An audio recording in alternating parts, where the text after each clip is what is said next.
heridas nos han curado, y tu muerte nos trae la salvación. Hola hermanos, el día de hoy, 29 ya de marzo del 2022, es martes de la cuarta semana del tiempo de la Cuaresma. Bueno, ya les decía yo ayer que vamos a comenzar, o comenzamos el ciclo de Juan, o sea, porque de aquí en adelante vamos a leer solo el Evangelio de Juan. Y pues la intención va a ser muy clara, lo van a notar en las lecturas, se va a estar hablando mucho alrededor del bautismo, del agua, del bautismo, porque lógico, son los días finales de la preparación de los catecúmenos, de los que se preparan a ser bautizados en la vigilia de la Pascua, y luego evidente también para que nosotros podamos renovar bien nuestras promesas cuaresmales. Bueno, hoy les voy a hablar de un beato interesantísimo, y perdón que yo sé que siempre utilizo los adjetivos, interesante, extraordinario, y sí, voy siguiendo siempre esa línea porque lo son, ciertamente, pero es que el caso de él es bastante extraño, tengo que admitirlo que es sumamente extraño. Se trata de John Ambly. Fíjense que ni siquiera tenemos una imagen de él como tal, al menos yo no la pude encontrar. Por eso he colocado esta de los mártires ingleses que fueron beatificados por San Juan Pablo II en 1987. Y entonces ahí entra el detalle, ¿no? que se les mete junto, pero él nació supuestamente en 1560 y en Cornwall, en Inglaterra, y fue educado como protestante, fíjense, o sea, él era protestante, pero leyendo los libros del padre Parsons, pues que es un jesuita, él cambia y entonces sale de Inglaterra, se va a Francia, allá se hace ordenar sacerdote católico, regresa como misionero, pero aquí es donde viene la parte delicada. A ver, en 2 ocasiones adjuró de la fe, lo capturaron y como había sido ordenado fuera de Inglaterra, entonces lo meten preso, pero él lo invitan a renegar de la fe y dice que sí, que reniega, pero siguió actuando como católico. En la segunda ocasión en la que lo apresan, parece ser que incluso delató a algunos de los otros católicos que él conocía. O sea, imagínense ustedes, o sea, no solamente es abjurar de la fe, sino que traicionar a otros hermanos.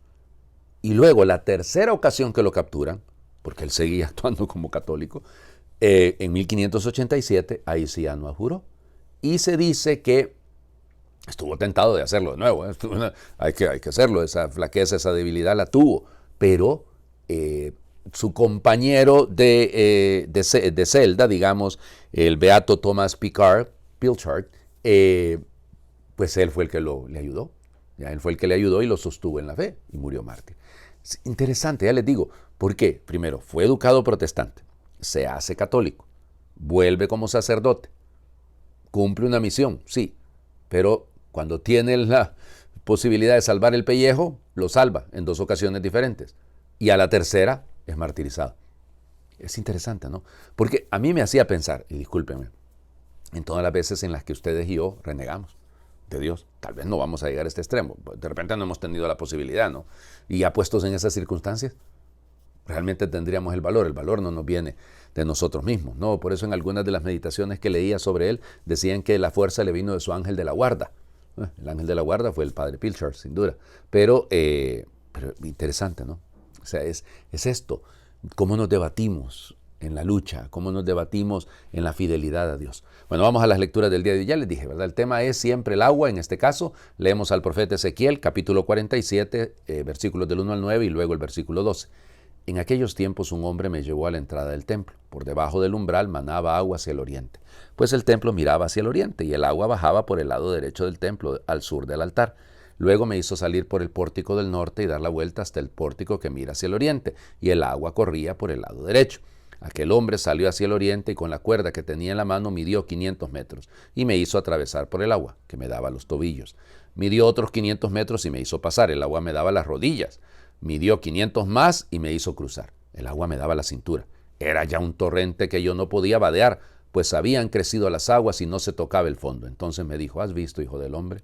Después me hizo volver a la orilla del torrente y al mirar hacia atrás vi una gran cantidad de árboles en una y otra orilla.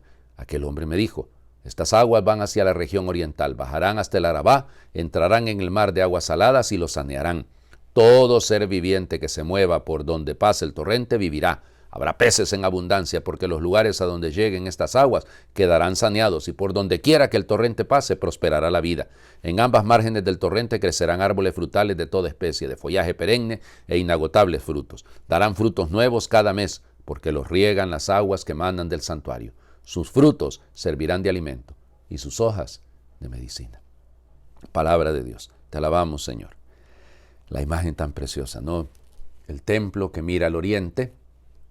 Perdón, que aquí estoy yo señalando hacia el oriente, evidentemente, por eso siempre hago ese gesto. Yo, alguno me lo hacía notar en alguna ocasión. Sí, es que a donde estoy colocado yo, hagan de cuenta que detrás estaría el sur, enfrente el norte, y el oriente queda hacia este lado derecho mío, ¿no? Ustedes me están viendo a la izquierda, pero el derecho mío. Entonces aquí nace el sol, en este caso. Por eso siempre, si ustedes se fijan, ahorita que estoy grabando, pues entonces se mira bastante claro y me pegan, lógico, en el cachete, no por mucho que pueda poner una cortina ahí. Bueno, entonces fíjense, nace al oriente.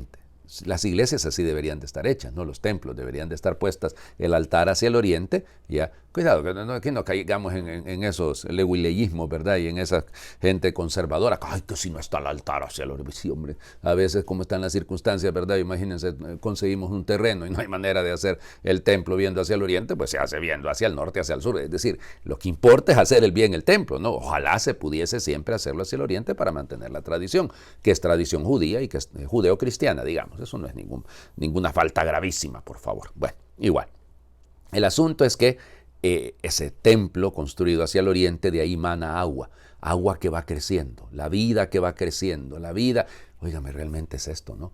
Y ahí es donde creo que debemos revisarnos todos. ¿Has visto, hijo de hombre? Le dice el vidente, al vidente, porque el vidente es Ezequiel, esta especie de ángel, este hombre que le había acompañado. ¿Has visto? Miren, yo creo que a nosotros nos falta ver, nos falta confiar.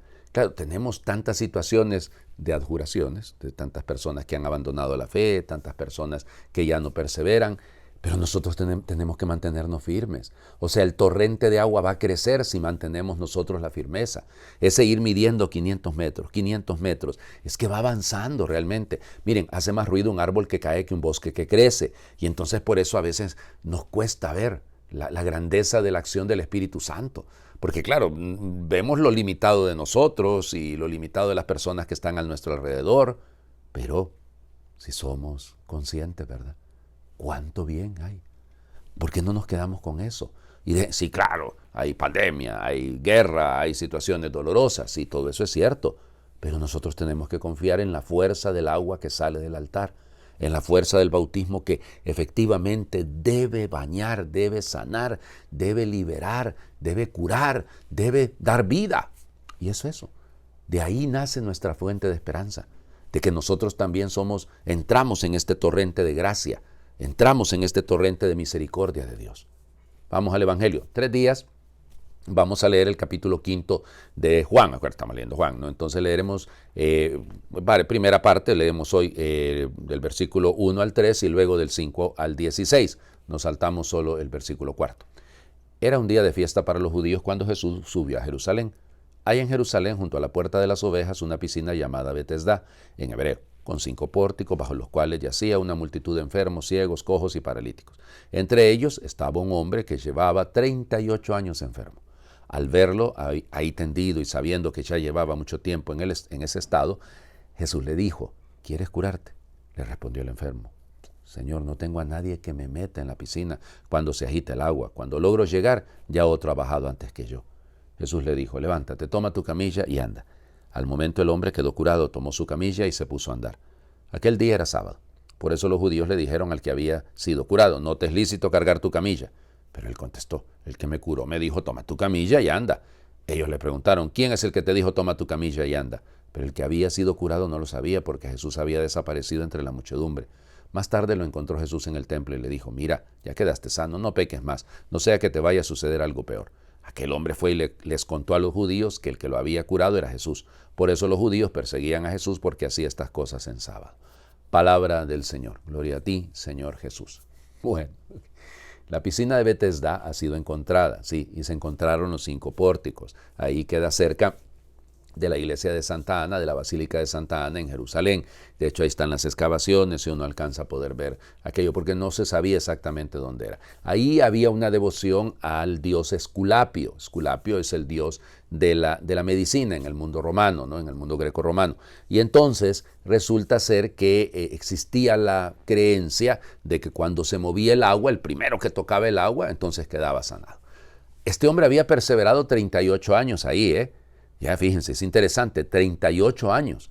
Claro, recuerden que el número en el año 39, antes del 40, que es jubileo, se perdonan todas las deudas. Entonces este está por llegar al 39, pero todavía no llega.